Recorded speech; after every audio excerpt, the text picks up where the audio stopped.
I announced my resignation from heading the Lebanese government. It came as a shock. A televised message by Lebanese Prime Minister Saad Hariri telling his people he would lead them no more. Hariri stepped down on Saturday, saying he feared for his life.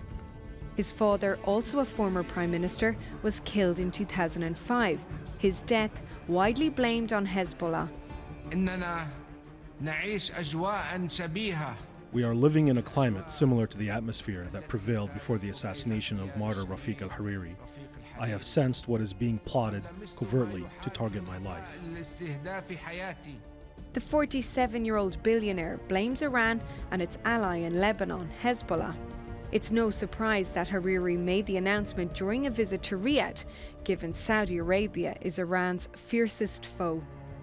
I want to say to Iran and its followers that they are losing in their interference in the affairs of the Arab world. Our nation will rise up, as it has done in the past, and cut off the hands that wickedly extend into it.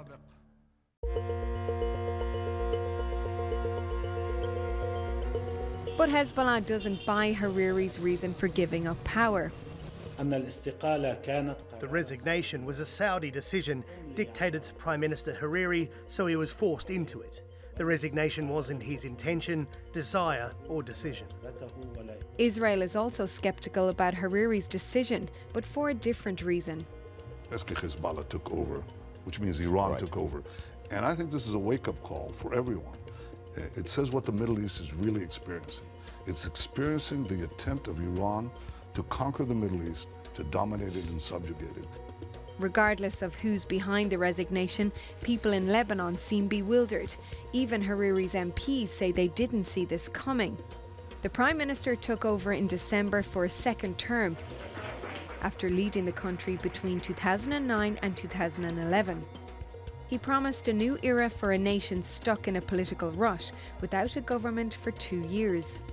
And he was relatively successful, bringing together all of the main political parties, including Hezbollah. Hariri also managed to keep Lebanon safe at a time when many countries in the Middle East are involved in some form of conflict. And while his resignation could deeply impact Lebanon, only time will tell the other ripple effect it will have on the rest of the region. Vanessa Keneally, The Newsmakers. Well, to discuss this, I'm joined now from Beirut by Bassem Shab. He's a member of Lebanon's parliament for the Future Movement. Also from Beirut, we have Kamel Wazni. He's the founder of the Center for American Strategic Studies. And completing our panel from Boston, we have Rami Khouri. He's a senior fellow and professor at the American University of Beirut. Gentlemen, thank you very much for joining us. Bassem Shab, let me begin with you first. What a week in Lebanon. Did Hariri resign because the Saudis forced him to? No, I think that's an oversimplification. Things have not been going well of late. As the Syrian war was coming to a close, Iranian influence has increased in Syria, and there was a feeling that Iran should have dividends in Lebanon along with Hezbollah because of the participation in the war in Syria. And we've been noticing lately some gripings from members in the government, notably from the Lebanese forces. There have been criticism from people outside the government, from the Kataib party. Things were not going well, and I think of late we've heard references to Iran controlling the decision in Arab capitals. There were references to the resistance having the upper hand in decision-making, and it was just too much. The agreement that produced a year of stability in Lebanon when President Michel Aoun was elected and Prime Minister Saad Hariri was appointed, implied some flexibility on both parties. And it seemed while Prime Minister Saad Hariri showed quite a bit of flexibility, other parties did not. And it was quite obvious in the statement that he made that the straw that broke the camel's back was the excessive Iranian influence and manipulation in Lebanese affairs. Okay, so let's ask Kamel Wazni. Was it just too much for the man to handle? I mean, to add to that. We have the Saudi Foreign Minister Adil Jubair saying it's absolute nonsense to believe that the Saudis had any influence on this decision. So was it just something that came from Hariri himself without any outside influence? I think it was a surprise to the Prime Minister and a surprise to everybody in the country because everything was going smoothly.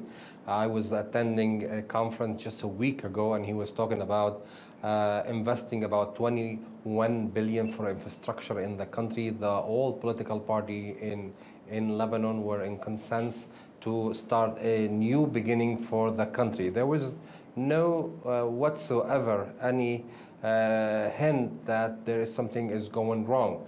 We all know that the Iranians have some influence in the region. That is not something new. When he came in and became a prime minister, he witnessed that. We have to remember he's actually accusing the Hezbollah are behind his father's assassination, and he accepted the position for being a prime minister. So if there was a problem, he would not be a prime minister at the beginning, and he would not sign with the political party, including Hezbollah, to be in the political process in Lebanon. What happened really that there was a change in the Middle East. Daesh was defeated, almost defeated in Iraq, in Syria, and all of a sudden a lot of people felt the political process is not going their way. The fact that Hezbollah participated in defeating Daesh inside Lebanon drove Daesh out of Lebanon, participated in the fighting of Daesh again in Syria and somewhere else. Maybe it did not suit very well with some Persian Gulf country, and we saw the sudden resignation. Rami Khouri, either way, is Lebanon's sovereignty weakened here? If Saad Hariri is right and there's too much Iranian influence via Hezbollah in Lebanon, Lebanese sovereignty is in question. If the critics are right and they say the Saudis have twisted his arm in order to do this, well, you have a prime minister that's essentially run by the Saudis. So both ways, is Lebanese sovereignty in question here? Well, Lebanese sovereignty has always been conditional on the consent of regional and global powers. This has been one of the peculiar realities of the Lebanese governance and political system going back to the beginning of the establishment of the country. There was always usually one strong foreign country that was a kind of patron and guarantor and mediator that looked over Lebanon and looked out for its best interests. It used to be the French, and then the Saudis were involved, the Americans were involved, Iran now plays a bigger role in part of Lebanon. And the Syrians, of course, when they ran the country for 15 years. So today there is no single foreign patron and protector of Lebanon, and therefore the country has become much more susceptible to the external meddling in its political system. But that external meddling has always been there. So I don't think there's anything qualitatively new about what's happened. We really are all speculating about how much of a role the Saudis played in the resignation of Hariri. My suspicion is that it's a combination of both of the factors that we just heard from my two colleagues on the external impact from the Saudis and internal complications from the complexities of governing Lebanon. Hariri and the President, Michel Aoun, had some significant achievements in the last year, and the political system was getting back on track, making tough decisions that had long been postponed. But the underlying deep issues that matter to ordinary citizens were still not really fully addressed. And I think it became too much of a burden for Hariri to try to handle all of the conflicting pressures on him. And then at the same time, the Saudis, I think, were desperately looking for something in the Middle East that could look like a victory for them or a success story, because all their foreign policy initiatives have been failures. So it's probably a combination of both of those things. Yeah, and the Saudis have not been quiet after the resignation. So let me ask you, Bassem, the Saudi Gulf Affairs Minister, Tamir al-Sabhan, the guy Saad Hariri tweeted a selfie with, said directly, Saudi Arabia, he said on behalf of Saudi Arabia that Lebanon has declared war on Saudi Arabia. By doing what? Well, first of all, we all know that Hezbollah has launched a very vicious attack against Saudi Arabia, against other Gulf states, and without really paying much attention to the economic consequences, assuming that Prime Minister Saad Hariri is the buffer that will maintain economic ties and money flowing. But at the same time, we've also seen major infringements on Lebanese sovereignty. When the Lebanese army was about to attack ISIS, Mr. Hassan Nasrallah said he would not allow any foreign air force to support the Lebanese army. And when ISIS was about to capitulate, Hezbollah on its own made a deal with ISIS to evacuate ISIS from Lebanese territories. And so this combination of caustic attacks on Saudi Arabia, on the Gulf, on undermining Lebanese sovereignty was cumulative. And then there was a statement by President Rouhani that no decision is made in 4 Arab capitals without Iranian agreement. So let's the situation becoming complex. Okay. Yes. So but this is the situation. So the Saudis see it as a sort of like death by 1,000 cuts by Iran and Hezbollah. Yes. Let me ask Kamil, because the same guy, Tamer Sabhan, also said, to take this further, that astonishing developments were coming for Lebanon. Now that's astonishing talk in itself. Tell me how that message will be received by Hezbollah, Kamil. Well, first of all, I have to say this is a mischaracterization of the fact that Hezbollah put a lot of blood to drive ISIS out of Lebanon. And it wasn't for the initiative for Hezbollah, ISIS will remain in Lebanon. And my friend know that very well. The declaration by Mr. Sabhan on the sovereignty of Lebanon, this is really a major issue with the decision at the Saudi at the highest level. It seemed to be maybe another miscalculation in the Saudi part. They failed in their war in Yemen. They failed in their sanction against Qatar. Basically, they're coming after Lebanon. The fact that Saudi is far from Lebanon, I don't think too much is taken into consideration from that threat at this point, unless there is something planned with the Israeli to attack Lebanon. We have to wait and see how much weight behind this threat. But this is really a real threat against a sovereign country that they always claim they love and they want to take care of it. Lebanon never claimed that he's in a war with Saudi. Will never do that, because in the end they view Saudi Arabia as a very important close relationship. So I don't know what is going on with the Saudi at this point, but there seems to be a chaos all over the place, internally and externally. Right. Okay. So we have to wait and see how much meat to that threat. Okay, so Rami Khouri, as you mentioned, Lebanon has always been used as this proxy battleground for multiple powers in the region as they compete with each other. But as things stand right now, are we seeing more and more evidence that there's a convergence, that the Saudis and the Iranians are going to eventually collide in a big way in Lebanon? Well, it's possible. The Saudis would probably like that to happen. The Iranians probably a little bit less so. The Iranians are pleased with the way Lebanon functions today. Their link with Hezbollah is very strong. They can still talk to the establishment in Lebanon. They just met with Hariri last week.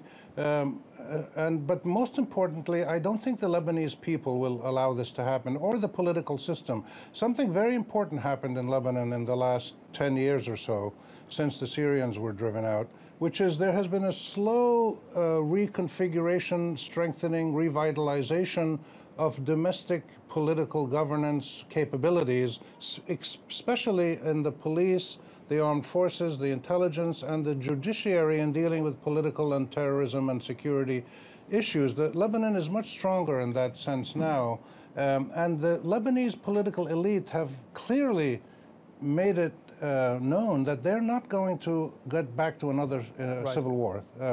Nobody wants to do that. They've done it before. So I don't think that we're going to see an internal strife situation in Lebanon. I don't think there's going to be an Israeli war with Hezbollah either, but because most of what we hear about this in the international press is pure speculation, and people just assume that in the past you had things happening in Lebanon, they'll happen again. Lebanon is very different today than it was 15 and 20 years ago. Yeah, that's a good point. I mean, Lebanon in many ways is like quantum physics, isn't it? If somebody claims to know quantum physics, they're probably lying and they don't know anything about quantum physics. Let me ask you, Bassem, looking forward, right? So we have the situation with Michel Aoun left as president, the parliament speaker Nabi Berri also in his position, both Hezbollah allies.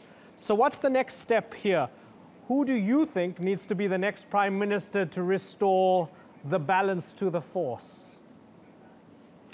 I think events have shown that of prime concern now is the issue of financial and economic stability. And everybody agrees, including the president and the speaker, that a figure like Prime Minister Saad Hariri is necessary to have some kind of confidence in the Lebanese system and to have some kind of liaison with the Saudis, the Gulf Cooperation Council, and the West. The relationship of the speaker and the president with the West and the Gulf Cooperation Council are not enough or not as strong as those of the prime minister to keep the Lebanese economy going. And it's no surprise that both of them now are saying that Prime Minister Hariri should reconsider.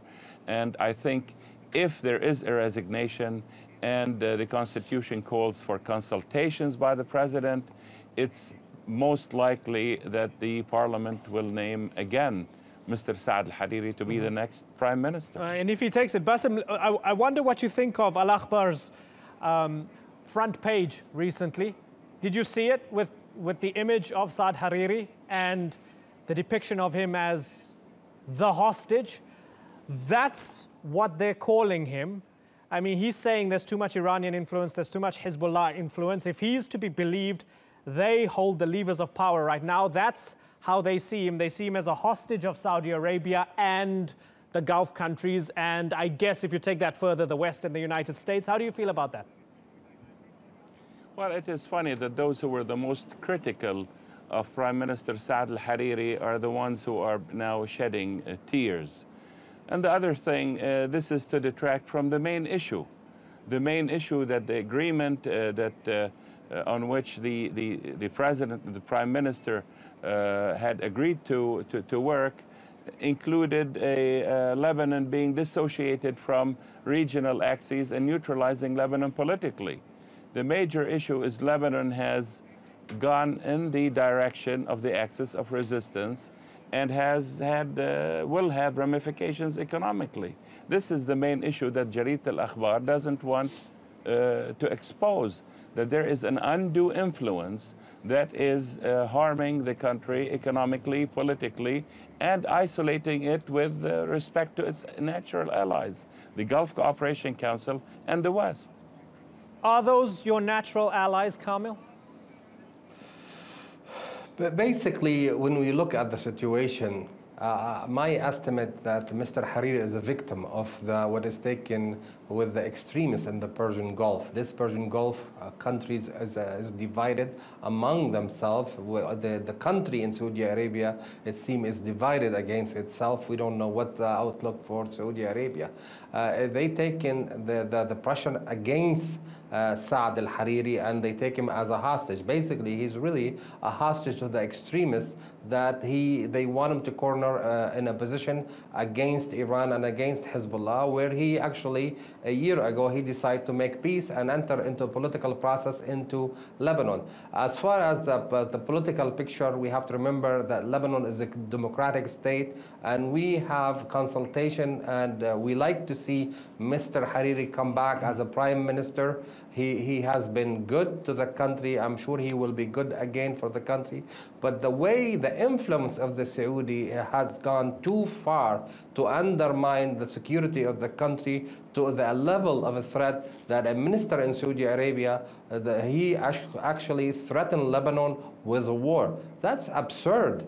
Right. That's an absurd that we reached that level. We need some cool mind to cool things down. Right. And Rami, given that, particularly because you're in Boston at the moment, let me ask you about the American angle. Those who believe that Hariri is a hostage of the Saudis believe that Washington had to have given the green light for the resignation, and if not that Washington is at least extremely involved in this process. Are those claims overblown? We really don't know. Decision-making in the White House and in Saudi Arabia is like decision-making in Beijing and Moscow. We don't know from watching TV who's making the decisions. It's all done behind closed doors. What we do know from the American experience, and Trump was elected exactly 1 year ago, is that the president is almost totally ignorant of everything going on in the Middle East, and his key man, his son-in-law, Jared Kushner, is mainly interested in commercial deals. So it was not accidental that when Trump called the Saudi king and said, we support what you're doing, he also said, by the way, can you bring the IPO for Aramco to the U.S. stock exchanges? So we have a really dysfunctional American foreign policy in the Middle East, which frankly is why the Russians are now becoming a big player. And I would keep an eye on Russia coming in to play a bigger role in Lebanon as it has all over the Middle East. The last point I would make is a critical development in Lebanon is the reconfiguration of the balance of power, the real balance of political power among the big sects. The Sunnis are shattered. They have fractured leadership, not very strong leadership. The Shiites are very strong under Hezbollah. Most of them support Hezbollah. And the Christians are divided. And the biggest Christian group, Michel Aoun's party, is in alliance with Hezbollah. So the internal political situation in Lebanon is no longer really a consensual democracy because the Aoun Hezbollah alliance is so strong that they can almost dictate what they want. But they also know that they cannot just take over power. They have to negotiate with all of the groups in Lebanon so that everybody feels they have a stake in the system. They just haven't figured out quite how to do it. The Hariri premiership was an important sign that there was a way to do this, and there must be serious Sunni engagement in politics. And so I think we need to look internally in Lebanon now a little bit more than externally. The Saudis are doing wild stuff at home and around the region. The Americans have no idea what's going on in the regions. The Russians are interested. The Iranians are interested. But it's really internal dynamics that I believe will play a bigger role in the period ahead. Okay, well, that's a good point at which to wrap the conversation. Gentlemen, I've really enjoyed it. Thanks so much for joining us on the Newsmakers. Rami Khouri, Bassem Shab, and Kamil Wazni. I'll speak to you soon.